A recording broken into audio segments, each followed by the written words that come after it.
When, motherfucker. What, motherfucker?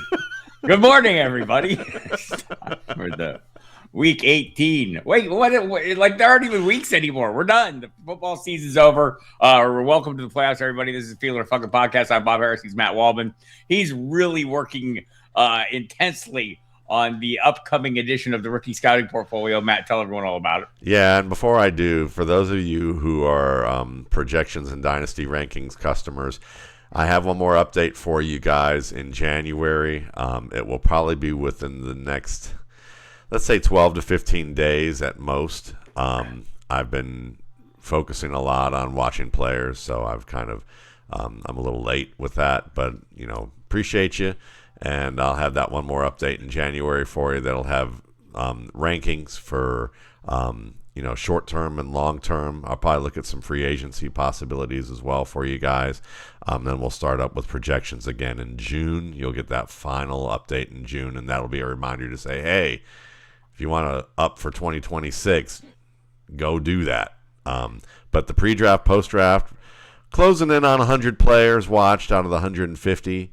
Now that football guys' responsibilities for me are over for a little while, I've been pretty much, all in on getting things done and going through a lot of players. We'll probably have watched 50 receivers by the end of the week. By this time next week, I've watched nearly 50 running backs. Then I'll move on to some quarterbacks and tight ends. You get that analysis on those four positions. I've been doing this now for 21 years. This will be the 21st year in publication. It is the most detailed and comprehensive look at skill position players that you are going to find pretty much anywhere. And I don't say it's better than the NFL. I would just say it includes, when we're talking about comprehensiveness about what goes on the field, that includes the NFL, based on people I know who work in the NFL who buy this publication every year. But the scouting has gotten better over those times as well. I mean, I've been ahead on guys like Colston Loveland and Brock Purdy and Lamar Jackson and Patrick Mahomes and Nick Chubb. I have my misses. I get guys who decide that they need to find somebody that I really blew it on, so they have to reach back 8 years and talk about Hakeem Butler, as an example. I would just bring up Anthony Richardson right now, but we're still holding out hope for him probably. Not over. It's not over yet. It wasn't over for Rico Dowdle or Michael Wilson either, and those guys ended up blooming into things that I thought. So, this is a very detailed analysis that gives you an idea about, more than an idea about these players, really gives you about team fit, their technical skills, their conceptual skills. Everything is transparent in terms of how I grade everything. You could do this yourself if you wanted to take the painstaking time to do it. And you'll learn a lot about football in terms of not the X's and O's necessarily, but about techniques that coaches teach these players during the off season, and these players work on to get better at their individual craft within the scope of an offense. So you'll learn about that, and you'll also get some ideas and thoughts about scouting in general, also tied with some fantasy football, because I've been doing this fairly long, not quite as long as the man over here, but not much later, So I tie in some thoughts about that too, and give you some things that are, fantasy loved but football approved. That's pretty much the way I would put it. And no matter how much I'm hyping it, excuse me, I'm telling you, most people who are new to the RSP, they are pleasantly shocked by what they get. And the email pattern I usually get, it either starts with, they see a take of mine on social media or on a podcast like this and say, you're a fucking idiot. You don't know anything. And then usually that comes around and they're like, maybe I should take a look at this thing. And then maybe a year goes by and they buy it. And then they're like, they write me and they're like, holy shit, I had no idea. This is fantastic. I'm a subscriber for life and you should charge more. So you get all this, the pre-draft and the post-draft, for $21.95, and basically get a newsletter that comes with it where I update people throughout the year, just some of my thoughts on players and how they've developed, links to other information and content that I'm putting out there, as well as advanced scouting reports. I had a fun scouting report on Robert Henry a couple months ago, on UTSA running back, who reminds me a bit of James Cook in a lot of respects. Another player that I like that I think a lot of people wrote off as a return man wide receiver. So yeah, get your RSP at mattwaldman.com, and we've been donating a portion of those proceeds to Darkness to Light. D2L.org. You can look it up yourself. They're an organization devoted to preventing child abuse by teaching communities about the dynamics of child abuse and how to spot those dynamics so that they can do something about it before that happens. And as well, just as importantly, what to do when someone does report it so that they don't create scandals and more compound the trauma of children by like some of the universities did, like Penn State and Michigan State, who brought in detail after all of this to teach their staff what not to do, and what they can do positively and proactively. Great organization, and we've donated, I would say, I don't have the exact figures around me, but probably somewhere plus or minus a couple thousand of $70,000 over the years. So we're really proud of that and the work that they do, and you're getting a great product that just happens to give a little bit back thanks to you guys. Yes, I'm happy to give that portion back. Here's the amazing part. Matt Waldman right now is working with a sense of urgency. You would never know it by listening to Matt Waldman. It's odd because when I have a sense of urgency, everybody fucking knows it. So I'm just like super impressed by the chill exterior. It's like the duck, on top of the water, everything's smooth underneath. The shit's all churning and stuff. That's what's going on. My wife knows, because she's usually like, this is RSPs, like, this is the time of year where you don't think you're going to get it all finished, and then usually it's going to be okay. And I'm like, but this year, and she's like, yeah, whatever, While we're different in how it appears outwardly, inwardly, both of us are. If it's not done, there's a problem. Yes, even when it's not supposed to be done yet. So we'll get on with this. And you touch base on some things. And so I thought, just like this first week out of the season, some fresh reactions to the guys that you studied last year, the rookie class. And I don't know that we'll hit all of them, but we'll hit the key players and kind of see what are our immediate impression, day after football impression is of where these players landed. And we'll start with the first guy, Ashton Jeanty. Finished his running back 11, averaged 14.5 points a game on a lousy team. Generational talent, feel it or fuck it. I'm still feeling it. I still think that that's very much a possibility within his ceiling, and it's because his quarterback situation was not good. His offensive line situation was almost as bad, if not worse, than Chicago's last year. And look at the difference that made for Caleb Williams last year to this year in terms of sack rate. I mean, people will say, well, Caleb improved, yes, but that offensive line improved dramatically, and that's the difference. And I would say, as long as Pete Carroll is still Pete Carroll, we're going to see a massive effort to make that offensive line work, because it wasn't him. It was in Seattle that wasn't wanting to get first-round offensive linemen. Pete Carroll has always emphasized the run game. They're going to do that, and Jeanty is going to look more like the guy we saw against Houston, blowing through open creases and making people miserable in the open field, and then also being able to do a lot more with him in the deep passing game, and then in the screen game as well. I mean, if you don't think, this Raiders team was just an absolute shit show on the offensive line. They got rid of Chip Kelly, who, was responsible for some of the tags that were missing on that offensive line with the play calls that were to make small adjustments. It's funny. Little things can sometimes just be little things, but right. Sometimes those layers do show you something. And when you look backwards from the disaster that the line was, and then you go all the way to the first thing I heard about Chip Kelly was he's trying to change the way Ashton Jeanty sets his stance in Right. the backfield, you're just like, oh, fuck me. This guy was, he was stuck in his ways about what he wanted to do, and it didn't look like that he was absolutely prepared. And we saw him as a venerable coach that we would have a lot of respect for. And he's going to Northwestern, and I'm sure he's a good fit for the college game with how they do.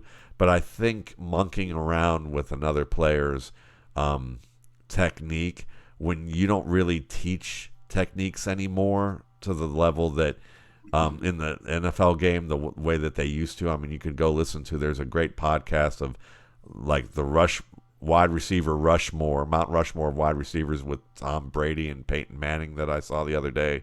And Brady took the first 15 minutes to talk about how quarterback development is so much lacking compared to what it was in the past. Because they were like, yeah, we've had better quarterbacks than ever. He's like, no, I don't think so. In fact, I think it's a lot worse. And he started going into it, and the way he went into it was sympathetic to those quarterbacks by all strength. But it was he has it right, And I think that you probably see that around the league with other positions to a lesser extent. And I think that Kelly was probably a little bit symbolic of that. Yeah, I think, and we're going to see some changes probably coming, and some, like the offensive, maybe Pete Carroll was part of this problem as well, and he may be on his way out. A lot of discussion. It's Black Monday, people, so coach is already being fired. Kevin Stefanski gone. Raheem Morris gone last night. So some coming back, but also some discussion about what might be ahead for the Raiders with Tom Brady kind of pulling the strings as a part owner, and talk of hiring Brian Flores as head coach, bringing Brian Dable in as offensive coordinator. So we'll see a lot of moving pieces here, but Ashton Genty's talent is not one of those moving pieces. It remains unchanged. Still talented. What about Jack Bech and Dante Thornton? Victims of lousy offense, slow development, poor coaching staff, or they're just not good? Feel it or fuck it. I'd say with Jack Bech that he has a chance to be good, but he needs to have a specific fit within the offense to be that type of player. I think that he was he's kind of a flanker slot hybrid, and he's on a team where they have a flanker slot hybrid already in Brock Bowers.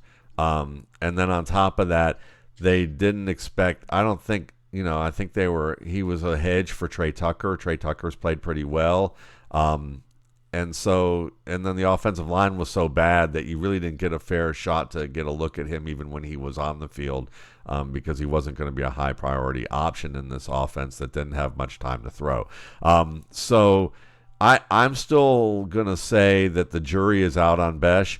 And if I'm going to be generous, I would say the jury is still out on Dante Thornton. But my real feelings... Yeah, but my real feeling is that he was classified as a big, deep threat speed guy who isn't all that good at separating. And if you're a speed guy who's not good at separating, what the fuck are you? Right. In the NFL, he was, I didn't see it with him in college, and he had a strong camp. But usually, strong camp is about speed and one-on-ones in ways that are not realistic to the NFL. See Williams, Kyle, New England Patriots, who I think we knew that the catching part was going to be an issue, but he could possibly work through that, and I still have hope for him. But with Thornton, I'm not buying into Thornton. If you got him, hold on for another year, see if I'm wrong, but I'm not. I think he just never was NFL material as a starter. Yeah, I think that was, I think anyone who invested in him, and I'm among those, just, you're intrigued by the speed, maybe me more than most. But whatever the case, you knew this wasn't going to be a short fuse. It was going to be a slow burn if it was going to happen at all. We had expectations for Omarion Hampton in Los Angeles. I would say he exceeded expectations. He was running back 35 on the year, but missed a big chunk of the year. But he was running back 13 on a points per game basis, Matt. There were concerns about Najee Harris, who ended up getting hurt. He did end up sharing most of the time. Is he maybe a better back than Ashton Jeanty? No. Fuck no. But I think he's good. I think he's going to be on a better offense next year than Ashton Jeanty. So he will have a chance to be as good or better as a fantasy back, provided that they don't bring a second back in to pair with Hampton. And there is a real chance that happens, not because Hampton isn't good, but Hampton is a power runner, a classic downhill gap play, follow the leader runner, whereas Najee Harris was brought in to be the multiple choice. Let me figure out solutions. Let's play some zone, which helps us do more, which gives us more options in the running game and be less predictable. Najee was the much better zone runner, and when they were both on the field together, you could see that Najee was better at that. You could see that Najee was as or more productive in certain cases, and that that they could play complementary football. I think there's a chance they will go out and get somebody that they think can do that, or they will give Kamani Vidal or somebody else another chance to show that, they did enough that maybe we can go with that. So I think that there's a very there's more volatility to Omarion Hampton's fantasy value than there is for Ashton Genty's, just on the sake of whether or not they add a second guy into the mix. I think as long as the offensive line returns to health, he's a good buy. But you have to understand that you're getting a guy who may wind up being running back 15, who you're looking at and going, if he got all the touches, he'd be running back 3. But they don't feel like that he can contribute to the level that they want him to. And I don't think that he's going to become a better zone runner overnight. That's not an easy thing to do when you're mainly a gap guy. It's easier to be a better gap guy when you're already good at zone. So I like him, but I'm not all in on him as a fantasy asset, and I don't think that I think Ashton Jeanty was a way better player. Yeah, the inflection point on this whole Chargers season was week 9 when Joe Alt went down for that season injury and changed the trajectory of many players there. Tre Harris, we saw some flashes from him late in the season. Is the fuse lit? Countdown to breakout on? Feel it or fuck it? It is if you got a long countdown. But I gotta wait until at least the season. Yeah. Well, you might want to go a little longer.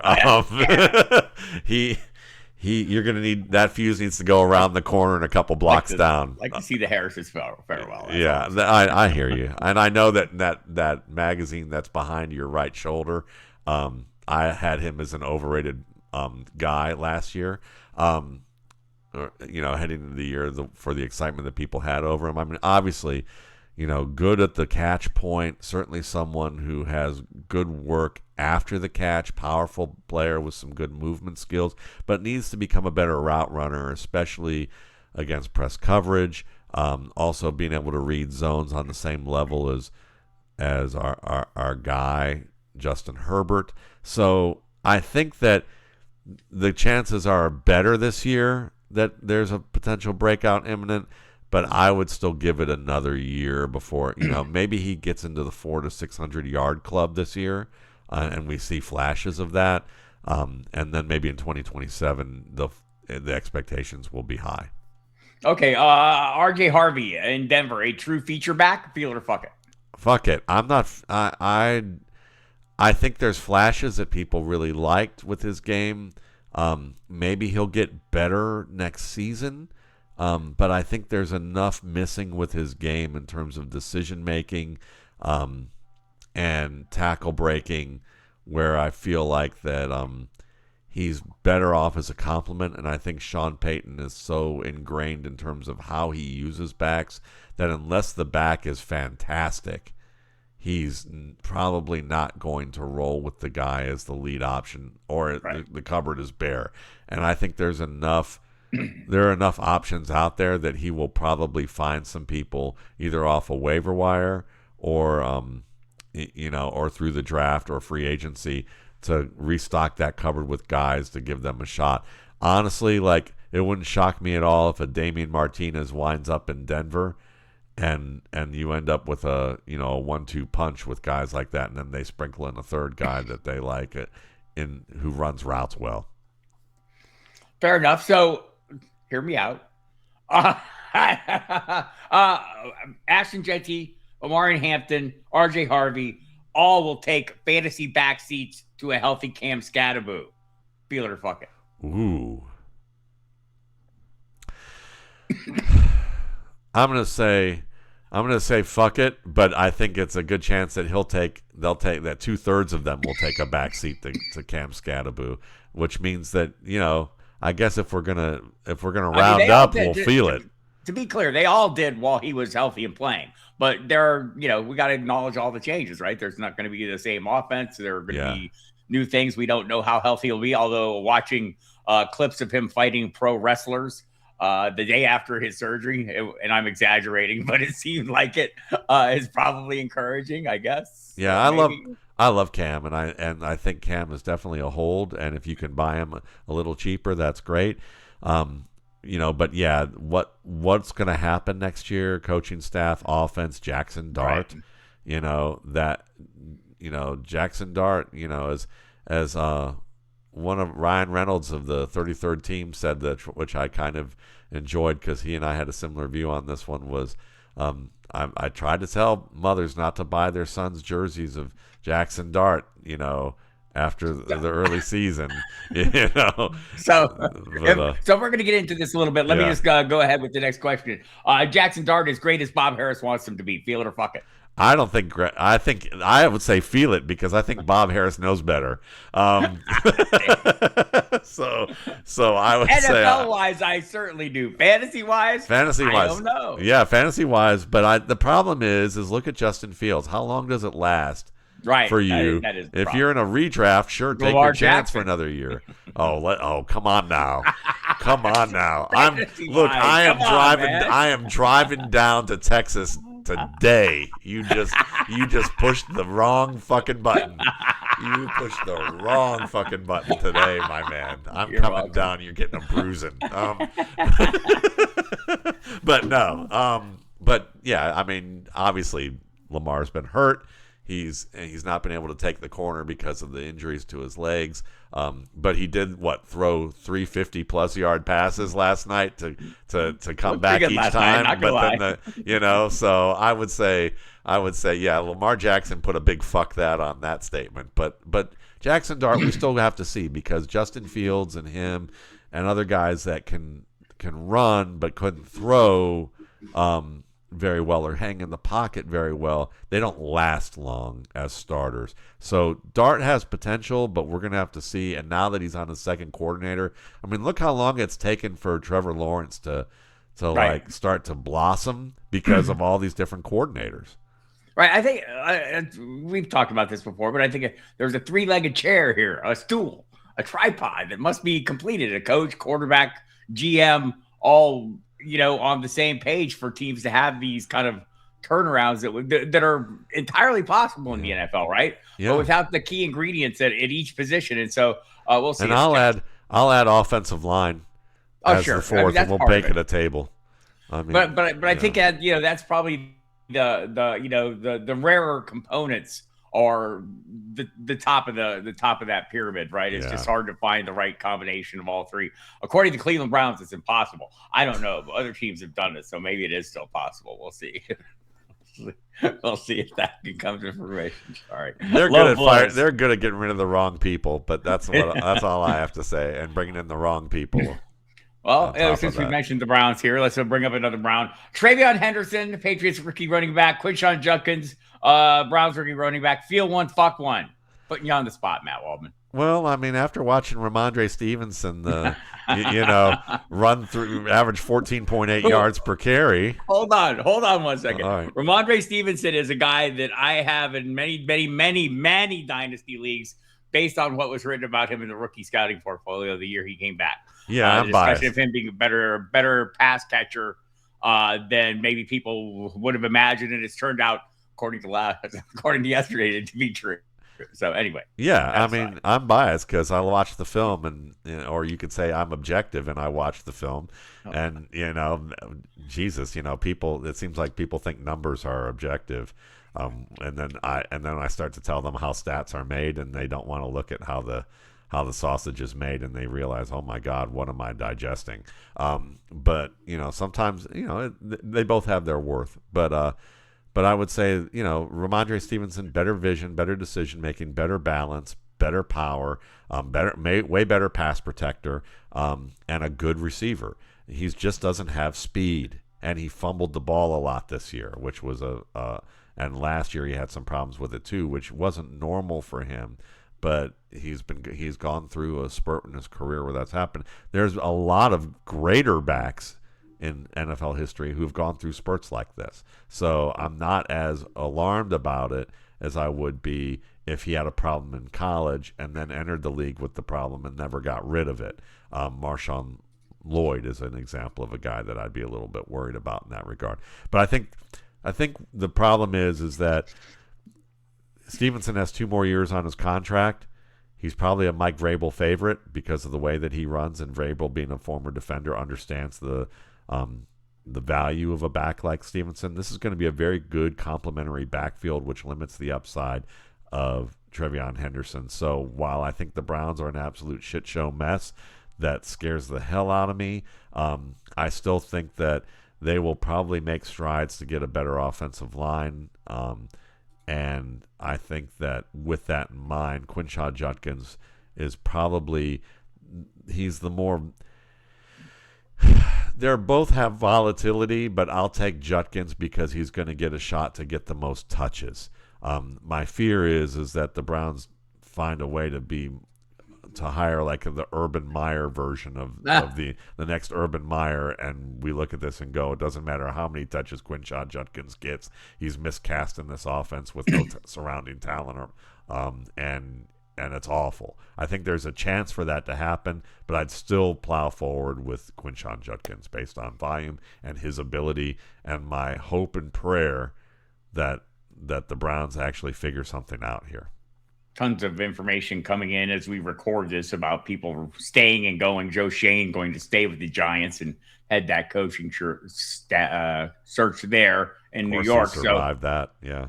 He has survived that, yes. A lot of people are surviving today. I mean, Zach Taylor, the Cincinnati, they're not paying anyone to leave. Come on now, we all knew that. That's not a surprise. But yeah, a lot of movement going on. But Joe Schoen was one that was kind of up in the air, it seemed like to me. So maybe having guys like Skattebo and Jaxson Dart, they have a little belief in his ability to buy the groceries at least. Tetairoa McMillan finished his fantasy season just outside wide receiver 1 territory. Kind of worked on volume. Is he still not an NFL wide receiver 1? He's still not an NFL wide receiver 1. He's a very good wide receiver 2 who's getting a lot of looks that get him closer to wide receiver 1 because they don't have a wide receiver 1 in Carolina. Steve Smith said that at the beginning of when they drafted him. When you watch the tape, it was pretty clear that he was not a guy who could win against press man coverage. I know that Mike Kashuba and I have had a fun conversation about him, football guy Mike Kashuba, talking about, they don't have as much press coverage in the NFL these days, so maybe the importance isn't as strong. And I would say that's true to an extent, but that's what gets you to just outside wide receiver 1 territory. The problem is if you're going to be a top 5 player in the league, you definitely have to be good at press coverage, or you have to be a slot receiver winning on high volume. And I don't think he's really either in the way that he's going to be deployed. So very good player, but I think you probably overspent on this guy. And if you've got someone who thinks he's going to be a top 5 talent and you can get top 5 capital out of him, I would do that, and I would make the trade. If he's just part of a strong group of wide receivers on your team and you're rebuilding and you have that and you don't need to trade, don't. He's a very good player. He's just not the next Jamar Chase. He's not the next Justin Jefferson. He's not the next AJ Brown. He's at least a tier below that. He might be the next T Higgins, okay? And if you think and even for those of you who want to be deluded into thinking T. Higgins is a wide receiver 1 who just happens to be trapped next to Jamar Chase, come on now. If Grant Delpit can cover your ass, and I like Grant Delpit a lot, but when you got a safety who can cover your ass one-on-one, you're not a primary wide receiver. Fair enough. So Travis Hunter, though, he obviously is. Oh, wait. Gets an incomplete for his rookie season, but like he was hitting stride the last couple games. I know people were super invested in him in both redraft and dynasty. The experiment, the Travis Hunter experiment, feel it or fuck it. I'm feeling it because I think he's going to come to his senses, and they're going to help him come to his senses that playing two ways like he was at Colorado was a juvenile, naive kind of notion that, you love because he's a dreamer and he's really super talented. But I think the plan all along, if I were managing this guy and he's threatening to retire if he can't do both, and we know how much value he offers, I'd slow roll his ass. I'd basically be like, listen, we're going to let you do a little bit of both, and then you're going to see, and then we're going to see how it fits, and we'll see if you can prove us wrong. Because if you do, we got ourselves an unbelievable player. So we'll be open to the idea, but we're going to slow roll it in there to see just how much you can handle. And when his ass got hurt, they're going to look at him and they're going to say, this league is different than where you were in Colorado.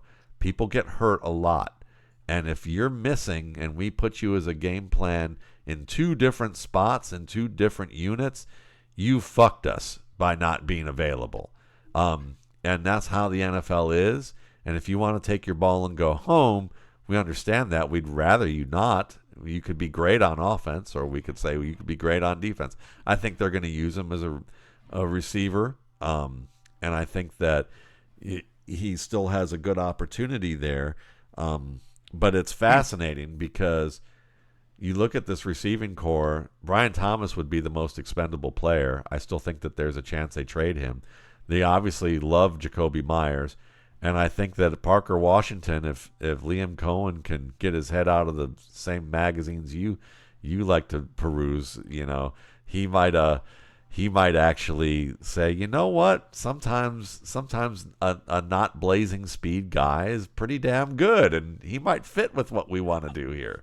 Well, I think he might be a good fit. This might be another case where the right combination now of quarterback, coach, and GM are in place. James Gladstone, when he brought Jakobi Meyers in, his words were telling. He said, well, his superpower is he catches footballs. Right? Sending the message out as well at the same time he's making the case. The priorities may change a little bit there. So it is interesting, and I think that team is obviously heading in a different direction. We'll see if it's a persistent kind of thing, Matt Waldman. Persistence. They're kind of moving diagonally, don't you think? Right. Like diagonally upward, which is better than where they were. Yes, that's right. Which is better than the otherwise. Okay, New Orleans. Tyler Shough's going to be as great as Bob Harris wants him to be.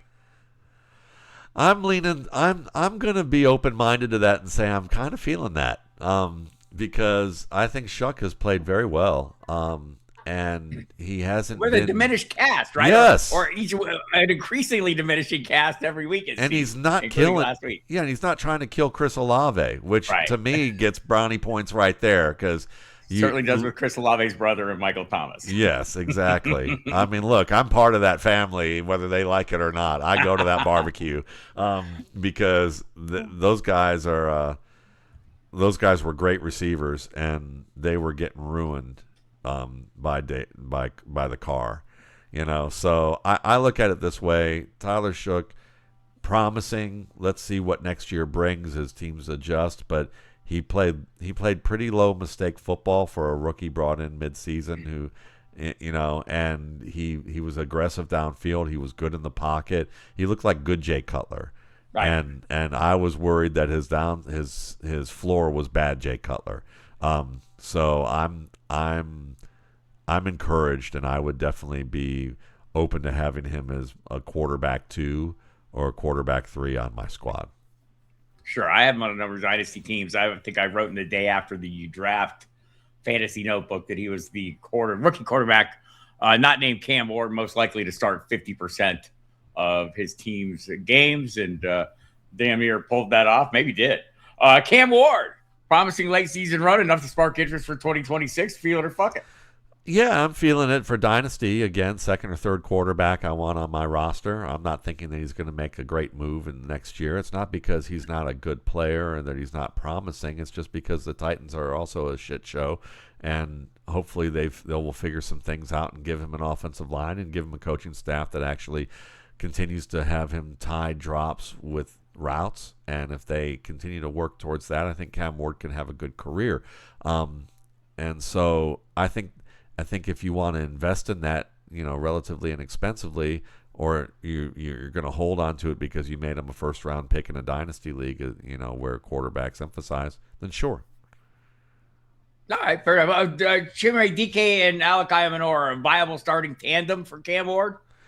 Yes, I will say yes, though I lean more towards DK being the guy that I like the most. Ayomanor looks like that on paper, but I find that he has difficulty separating and making the catch in high leverage in important situations. His game kind of fell apart on tape for me at Stanford in ways that you like looks great on paper, but when you put everything together, it doesn't seem to gel. So maybe it will, and I'd be willing to give him another year. I'd be willing to add him to a team as a late round option to see what happens with him, because there's a lot of good components to his game. I think DK was a little bit more one of those players that what you knew he couldn't do, you knew that it could improve and that it just will take a little bit of work on his end. But he's a pretty good route runner, good pass catcher overall, and he plays it with a high level of intensity. He's a great tackle breaker and good speedster, and he fits a little bit more as a guy that can give you yards after the catch. He's kind of I would put him as kind of like a developmental version of Luther Burden.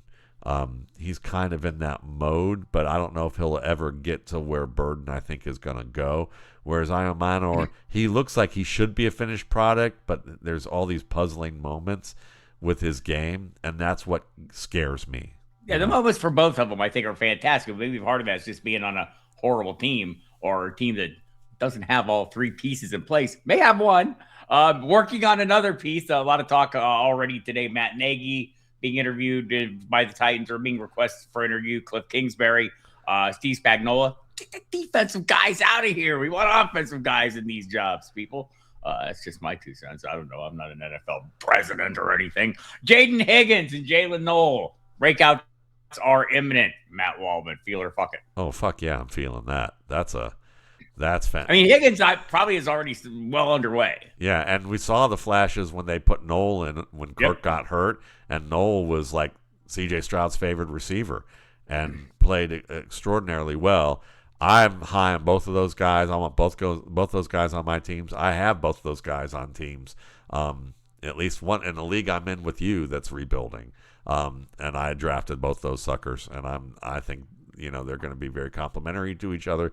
It may even make Nico Collins eventually expendable, but I hope it doesn't. It would be nice to have a trio like this. Noel obviously will be the most variable of the three, but C.J. Stroud's stock is going up, and we just need to see if what will help will be that offensive line. And by the way, I got a number of emails over the past week about about what kind of GM, coach, and scout they or quarterback readers are.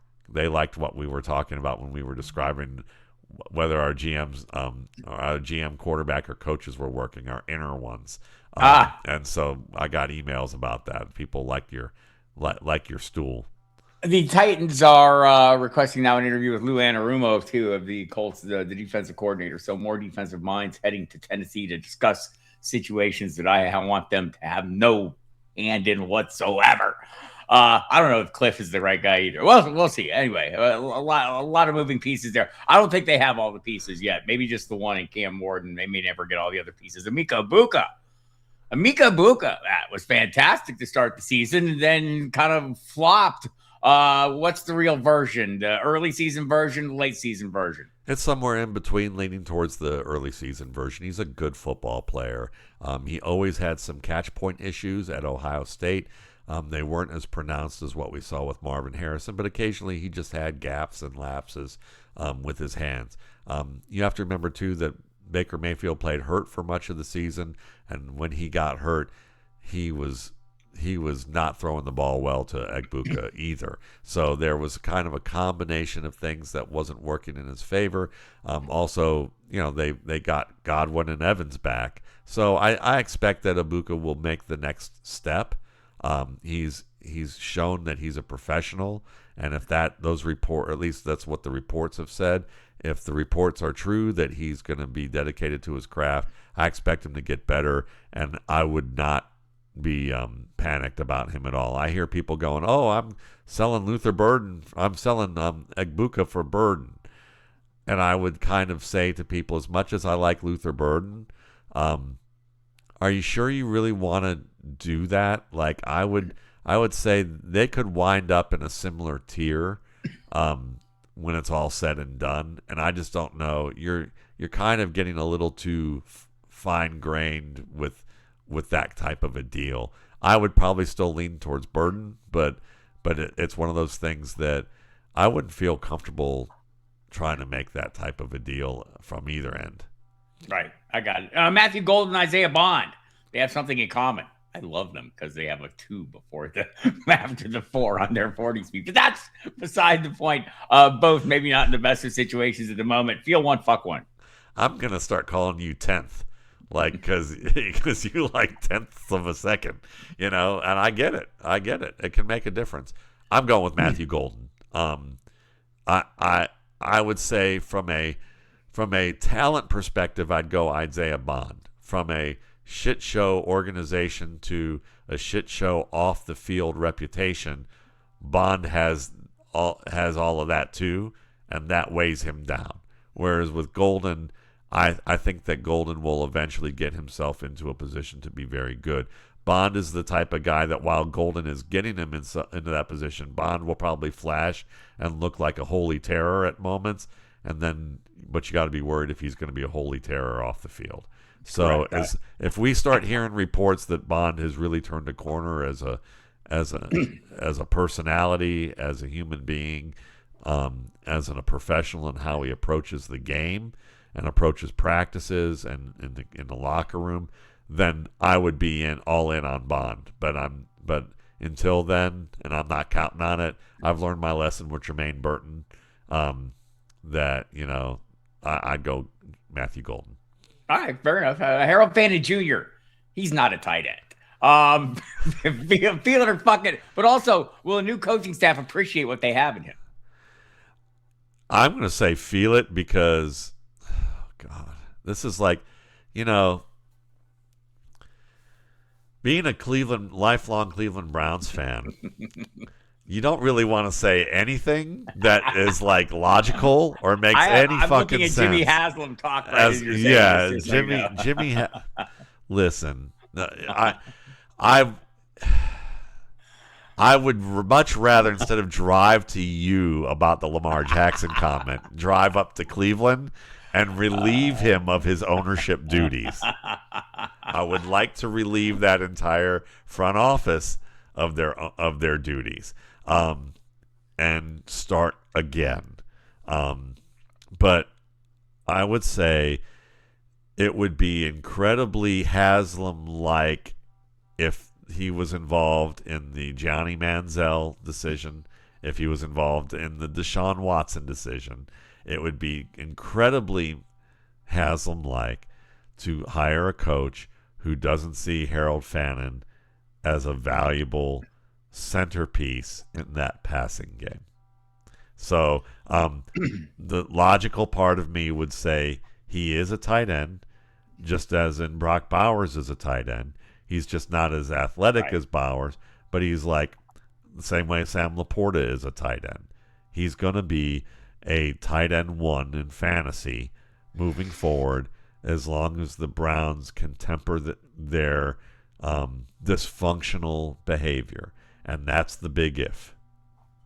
Yeah, that is the big if. We'll see what the next coaching hire is, what they do with their quarterback situation. A lot of moving pieces there. Harold Fannin, though, should not be one of those moving pieces. Well, he should be a moving piece. He should be all over the place, doing various things and scoring many, many points like he did this year. Tyler Warren in Indianapolis. Frank Coyle used to do, an old-timey NFL guy. He would do his thing. He'd call it his Hindu theory of players. The next somebody who is somebody reincarnated in as. So Tyler Warren is the next.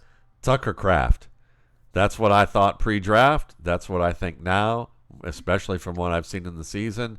The Colts specialize in creating space for him to roam.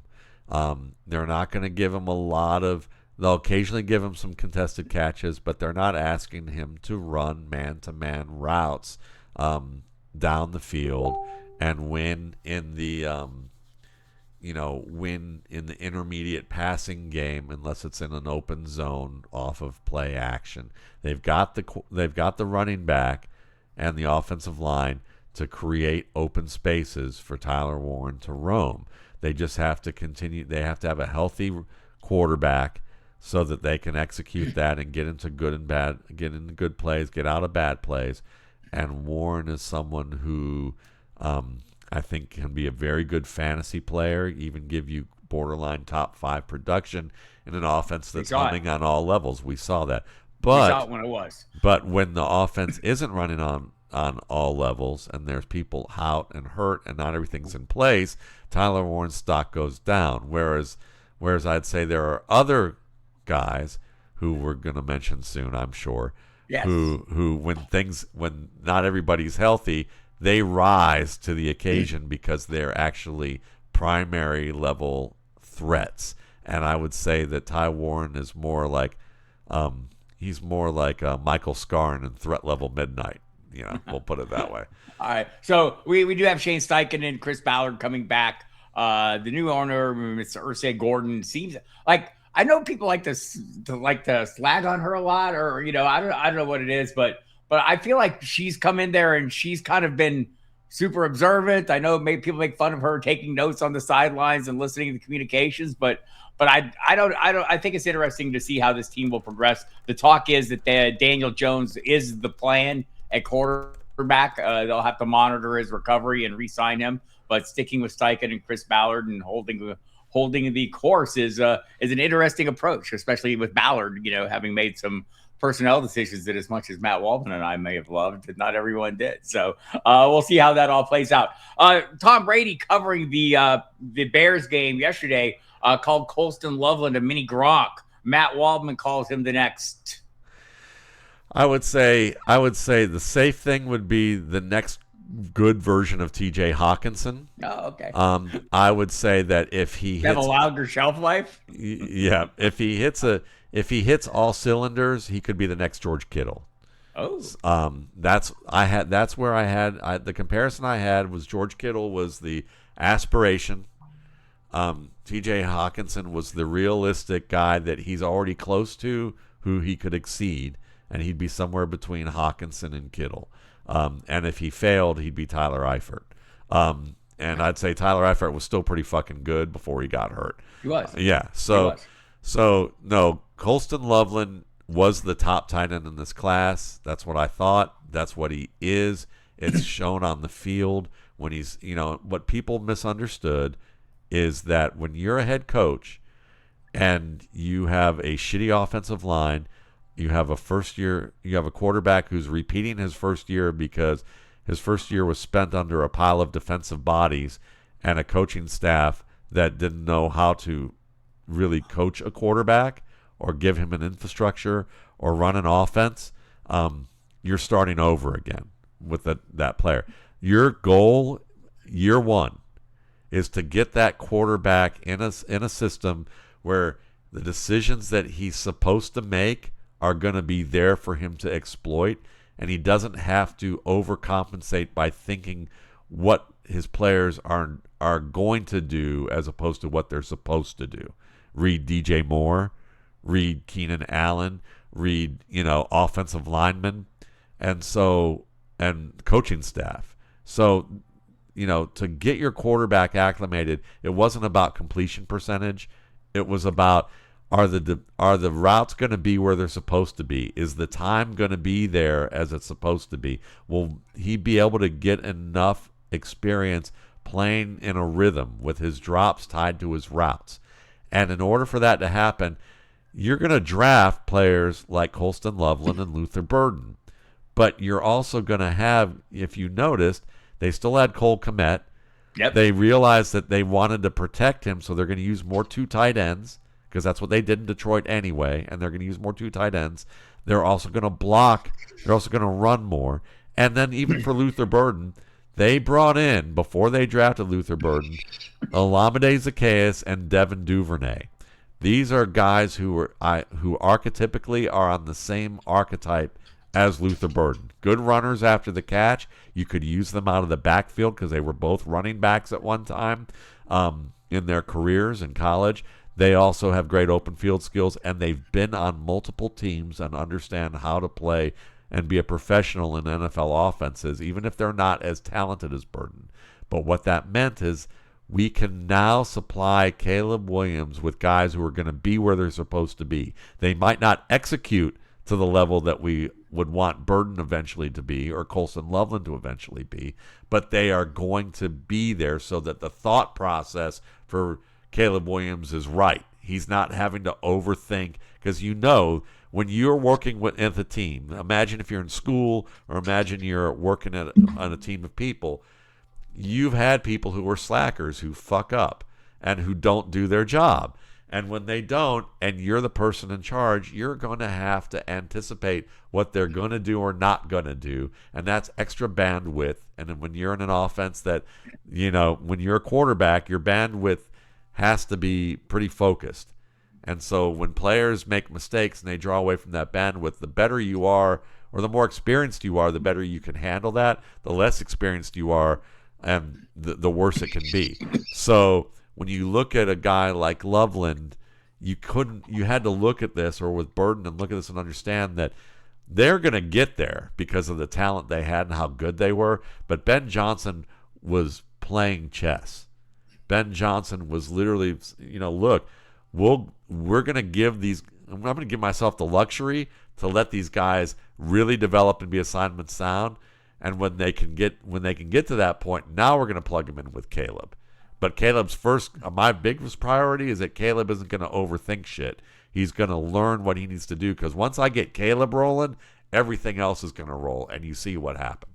Yeah, the plan seems to be on a positive trajectory. Let's just say I'll buy that as well, and I agree with all of that. Oronde Gadsden, the next. Oronde Gadsden. I set you up for that one. You did. I mean, I think he is. He's the next Oronde Gadsden. I think Oronde Gadsden for the Miami Dolphins probably would have been a tight end in this league at this time. He's a good contested catch player. He's getting open in zones. I think he's going to be I think that he fits what the Chargers offense ask him to be. He's going to be up and down because they're going to have other talents and they're going to spread the ball around. I don't think he's a great man-to-man route runner. I don't think he's ever going to be. But I think that if you get him into open space, he can move. I don't want to say he's like the intermediate passing tree version of Tyler Kraft and Tyler Warren, and the fact that he can get loose in those open zones. I would say that if what's the kid's name from Washington, the wide receiver who played for Dallas? The reserve who played for Dallas out of Ohio State. He's playing this year. He's a wide receiver. He went on IR. For who? For the Commanders. Treylon Burks? No, not Treylon. The kid who played at Dallas before that, who had some good games. People on listening to this probably know. I will look it up real quick because it's going to bother y'all if I don't say his name correctly, and I know that I can find it real quick here. All right, Commanders. You talk. I'll look. Yeah, but like Noah Brown. Yeah, I would say Noah Brown is like, he's more Noah Brown just in a tight end role, because Noah Brown is essentially a tight end in the middle of the field. He's a big slot, and that's basically what I think this guy is, and he'll be engineered to get opportunities. And some of those, and enough of those opportunities could make him a viable top 10, top 12 option, but I don't see him becoming a top 5 guy unless multiple players get hurt again. All due respect and apologies to the great Noah Brown. Kaleb Johnson, a year 2 reboot coming, feel it or fuck it. I think he's capable of a year 2 reboot. It just depends on whether they re-sign or whether, what the contracts look like for Kenneth Gainwell and for Jaylen Warren. And I think that if Gainwell is still there, and after how he played, I think Johnson's buried. And he's going to get touches, and maybe they'll give him a chance, but he's going to have an incredible summer and incredible early fall to leapfrog one of those two guys. Not because those guys are great, but because they are so assignment sound and experienced that Johnson's going to have to max every rep and look like a holy terror. And I think that's a high bar for just about anybody. And I thought Kaleb Johnson was a guy who especially a guy who put himself in the doghouse as deeply as he did. I mean, exactly. Like, Roman had to build a wing in the Roman Wilson Steeler doghouse. Exactly. I mean, there was a corner for him. I mean, exactly. And that's the problem. So, I mean, I think the talent's there, but he's. By the way, the contracts, Matt. Yeah, please. Jayden Ward's on a 2-year deal. Just signed it. Yeah. In September of this past year, and Gainwell's on a 1-year contract, so they'll need to re-sign him if they want to. So if they resign Gainwell, then Johnson is not likely. If they don't resign Gainwell and they don't draft anybody inside the first 4 rounds of the draft, they still are giving Kaleb Johnson a chance. If they don't draft anybody at all or add a free agent of note to pair with Warren, then they fully expect Johnson to get his act together. So those are the things that I would look at. He's capable of a year or 2 reboot. The talent is there. That's not the question. It's whether or not he can get out of the doghouse, like you said. And I think Tomlin is more than happy to give guys a second chance. Sure. It's just the third. I don't think he's happy about giving guys a third chance. Yeah. All right, so let's wrap it up with this today. Luther Burden III. Victory lap? Feel it or fuck it? Well, I would say, depends on how you look at it. If you're going to look at it from a fantasy perspective of how I projected it, fuck it, because I projected him to be the starter by early October. I did say if the hamstring would bother him or that he ends up not starting for much of the year, that he's the guy you want to have in your playoffs. Like that, and I wrote that down in the same analysis. Is like he's that guy that you're going to feel like I had him all year. I got rid of him, and someone's going to pick him up at the right time, and he's going to be one of the winning players for you. And I think that's exactly what happened in Week 17. So because the talent was always the issue that was there, but as I described with Loveland and that whole thing with Burden as a part of that, I didn't foresee that Ben Johnson was going to play chess, whereas most coaches aren't playing chess like that. And so they were, I would say talent-wise, dynasty-wise, feeling it, and victory lap, I definitely feel that's imminent. Redraft, nah, fuck that, no victory lap. I would say next year. Yeah, just call the contingency well. That's about next year. Burden 70-30, the better wide receiver than Rhamondre or the other way around. No, I think 70-30 better than Rhamondre because I think Odunze is very good. He was my number 3 receiver in 2024 class. Actually, my number 2 receiver. Number 2 to Malik Neighbors. But Burden was my number 3 receiver overall in the past 2 years. I think he was my number 3 or my number 2. He was ahead of Odunze in terms of my score. And I think that when you look at this offense, he's a good combination of Jameson Williams and Amon-Ra St. Brown molded into one. He's going to get more opportunities in this offense. He's more versatile in this offense, and that's going to lead to higher volume, whereas I think Odunze is not going to get as many of the targets that you would think that a primary receiver gets because this offense doesn't function with the outside guy as the primary at quite the level that you would expect. So I think this is still going to be a fairly even spread when you project it, but I think Burden has probably the higher floor and the higher ceiling.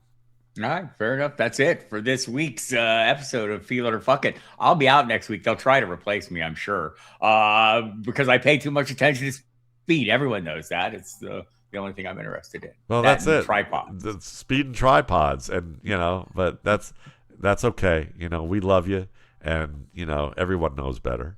So, but yeah, probably next week I may do a show on reader request that is probably about reviewing some of the rookies from the past 2 to 3 years who might be sitting on the ends of many depth charts that people are like, should I have faith in these guys or should I just dump these guys?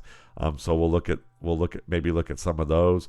And if not, I might get a guest. There's somebody I've thought about inviting, a former college linebacker who might be fun to bring in. And no, I'm not talking about Sir Hugo. All right, we'll see about that. I won't see about that. I'll be away, but I'll be back in a couple weeks to continue feeling a fucking things. Thank you very much. Tell my buds hello. Great season. Yes, great season, Matt Waldman. Looking forward to the coming RSP. Go to mattwaldman.com. Check it all out. Pre-order.